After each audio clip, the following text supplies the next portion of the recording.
přicházíme, abychom prožili radostnou událost.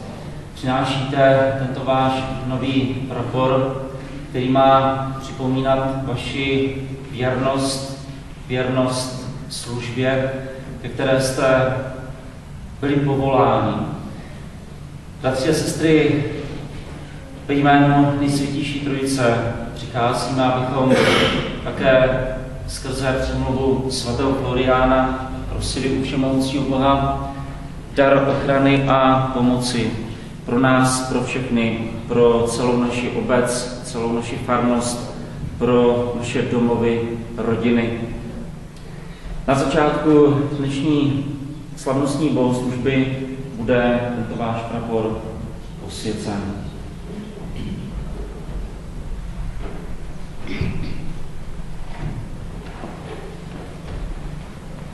Modleme se společně k našemu nebeskému Otci.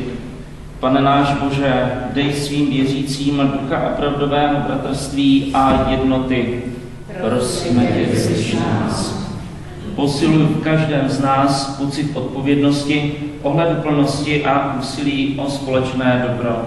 Prosíme tě, slyš nás.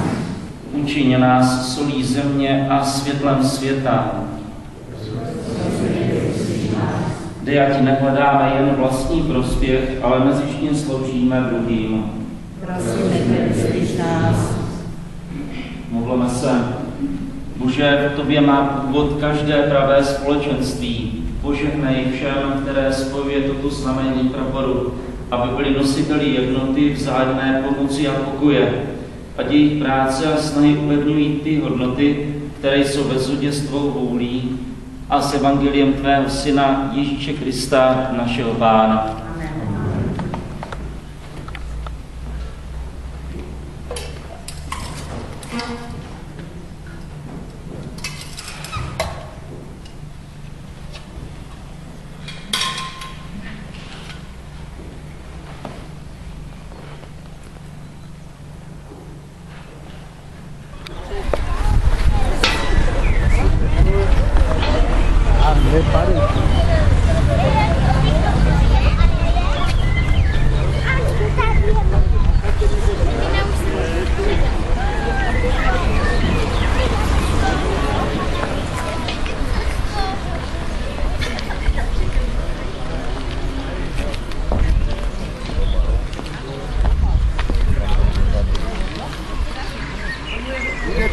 Ne, oni tam zahrajou vinu a zařadí to tak, jo?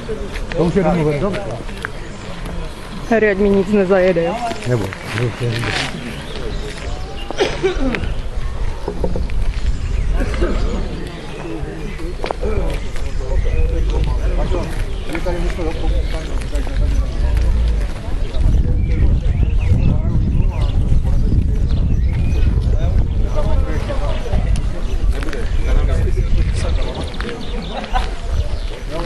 pozor.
hasiči, vážené hasičky, vážení hosté, Hrantíc a Humovic, dovolte mi, aby vás všechny přivítal na dnešní oslavě, a to 65. výročí založení Sboru dobrovolných hasičů v Hodalovicích, před chvíli vysvětčeného praporu a hlavně před touto budovou garáží, kde se ukrývá naše chlouba, nové hasičské auto, které si kluci pomenovali Helča. Čekali jsme dlouhých 40 let na to, abychom měli kde schovat starého Elťáka, který se toho nedočkal, ale toto nové už bude mít střechu nad hlavou. Chci na tomto místě poděkat starému zastupitelstvu obce, který akcie začal, a novému zastupitelstvu, který akci v čele se starostkou paní Helenou Rašovou dokončil. Ať toto auto slouží jednotce Sboru dobrovolných hasičů obce co nejlépe, zejména při požárních soutěžích a slavnostech, nejméně při zásahu u požáru, povodí a jiných živelných pohromádek. Nyní dovolte, abych pozval paní starostku Rašovou a abych i já s vaším dovolením s ní přestřel tuto slavnostní pásku na garáži.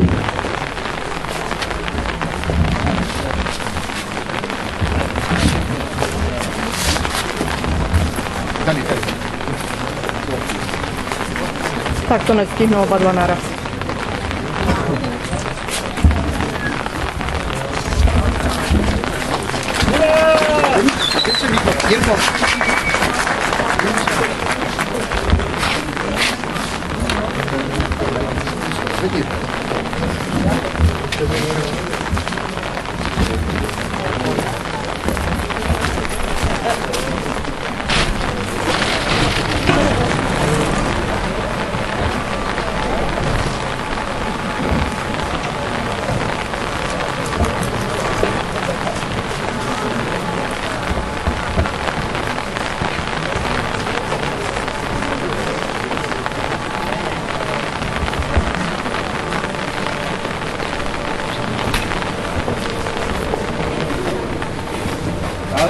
Dále mu dovolte, aby požádal paní starostku, aby předala klíče veliteli JSDAO panu Durčíkovi, který předá klíče řidiči strojníkovi panu Vilému Jakubovskému. Prosím.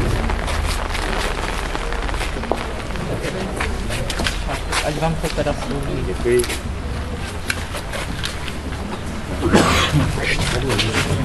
Děkuji. Takže děkujeme. Nyní bych požádal pana faráře, aby posvětil garáž i naše nové auto.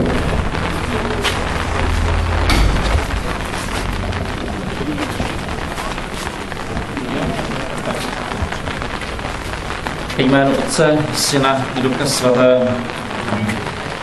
S důvěrou se obraťme k Bohu, který je tvůrcem nebe i země. Pane náš Bože, odplať dary své milosti všem dobrovolníkům hasičské službě za jejich nasazení k obecnému prospěchu všech. Prosíme tě, vyslyš nás. Chraň nás před požáry a katastrofami všeho druhu. Prosíme tě, vyslyš nás. Učiň každého z nás nástrojem svého pokoje a lásky. Prosíme tě, vyslyš nás. Dej národu mír a pomoc zejména tam, kde je mír porušován a ohrožován. Prosíme tě, vyslyš nás. Pane náš Bože, stvořil si svět a podivodněji si ho uspořádal. Všechny živly si dal do služeb člověku a životu. Oheň dává světlo a teplo, taví a tříví. Může však být i smrtelným nebezpečím pro člověka a přírodu. Prosíme sešli své požehnání na všechny, kdo budou užívat této budovy a k ochraně lidí a majetku před zhoubnými požáry. Vzdal od nás každé neštěstí a ať jsme všichni připraveni pomoci službě svým bližním.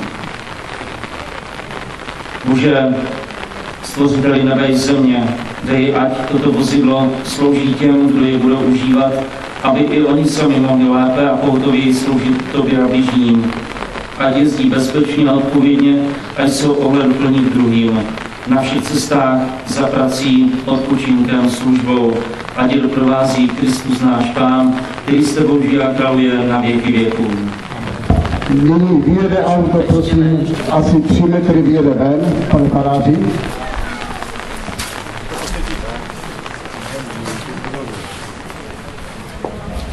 Tak takový.